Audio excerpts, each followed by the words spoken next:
ಕಟ್ಪಾಡಿಯಲ್ಲಿ gas tanker ಮಗುಚಿ ಬಿದ್ದಿದೆ.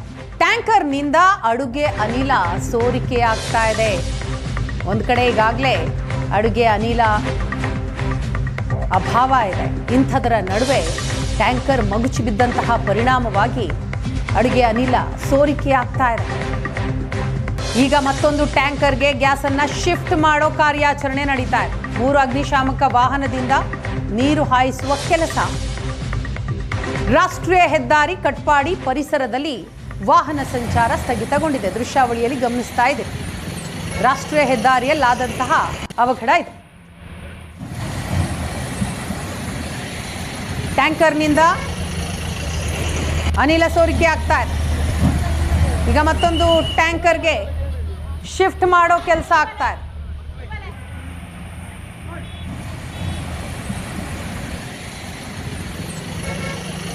LPG gas ಕೊಂಡೊಯ್ತಾ ಇದ್ದಂತಹ tanker ಒಂದು ಕಟಪಾಡಿ ರಾಷ್ಟ್ರೀಯ ಹೆದ್ದಾರಿ ಕಾಮಗಾರಿ ನಡೀತಾ ಇರುವ ಪರಿಸರದಲ್ಲೇ ಕುಸಿದು ಬಿದ್ದಂತಹ ದೃಶ್ಯಾವಳಿಯನ್ನು ನಾವು ಗಮನಿಸ್ತಾ ಇದ್ದೇವೆ.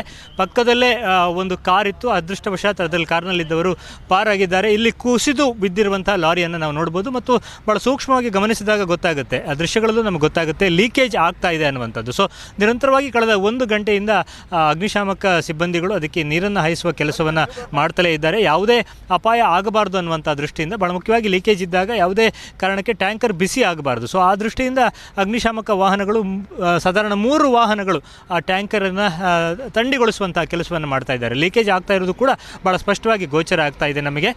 ಸದ್ಯ ವಾಹನ ಸಂಚಾರಕ್ಕೆ ಯಾವುದೇ ಅಡ್ಡಿ ಮಾಡಿಲ್ಲ, ಯಾಕಂದರೆ ನೀರು ಹಾಯಿಸ್ತಾ ಇರೋದ್ರಿಂದ ಗ್ಯಾಸ್ ಟ್ಯಾಂಕರ್ ಏನಿದೆ ಅದು ಎಷ್ಟರವರೆಗೆ ತಂಪಾಗಿರುತ್ತೋ ಅಲ್ಲಿವರೆಗೆ ಯಾವುದೇ ಹಾನಿ ಇಲ್ಲ ಅನ್ನುವಂಥದ್ದು. ನಾವೀಗ ಇಲ್ಲಿ ನಿಂತ ಸ್ಥಳದಲ್ಲೂ ಕೂಡ ಫೀಲ್ ಆಗ್ತಾ ಇದೆ, ಗ್ಯಾಸ್ ಏನು ಲೀಕೇಜ್ ಇದೆ ಅದರ ಫೀಲ್ ನಮಗಿಲ್ಲಿ ನಿಂತಲ್ಲೂ ಕೂಡ ಆಗ್ತಾ ಇದೆ. ಸೊ ಎಲ್ಲಿಯವರೆಗೆ ನೀರು ಹಾಯಿಸ್ತಾ ಇರ್ತಾರೆ ಅಲ್ಲಿಯವರೆಗೆ ಸೇಫ್ ಅನ್ನುವಂಥದ್ದು. ಸೊ ಯಾವುದೇ ವಿಶೇಷ ಸೂಚನೆಗಳನ್ನು ಈ ಕ್ಷಣದವರೆಗೆ ಕೊಟ್ಟಿಲ್ಲ.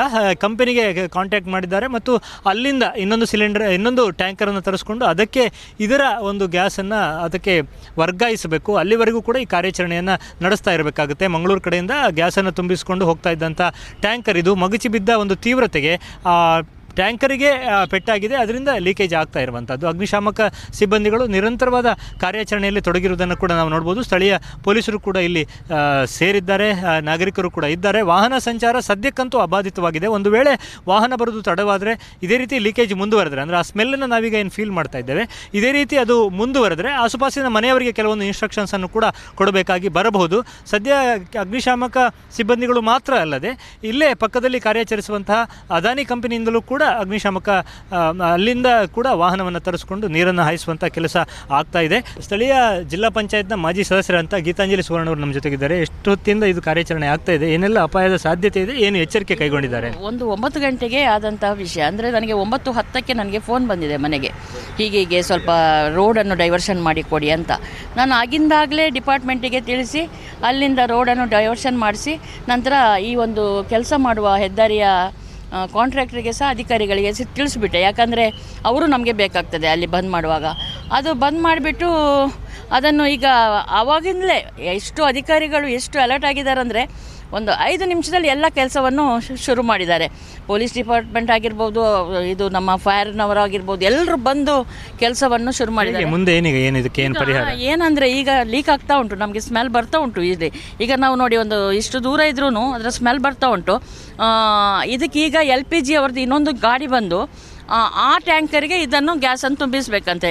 ಅಷ್ಟು ಸುಲಭದ ಕೆಲಸ ಅಲ್ಲ, ಅಷ್ಟು ಜಾಗ್ರತೆ ಆಗಬೇಕು. ಚೂರೇ ಏನಾದರೂ ಹೆಚ್ಚು ಕಮ್ಮಿ ಆದರೂ ಬಹಳ ಕಷ್ಟ ಉಂಟು. ಇಡೀ ಊರಿಗೆ ಒಂದು ಭಾರಿ ಕಷ್ಟ. ಉಡುಪಿಯಿಂದ ಕ್ಯಾಮ್ರಾಮನ್ ಹರೀಶ್ ಜೊತೆಗೆ ಶಶಿಧರ್ ಮಾಸ್ತಿ ಬೈಲು, ಏಷ್ಯಾನೆಟ್ ಸುವರ್ಣ ನ್ಯೂಸ್.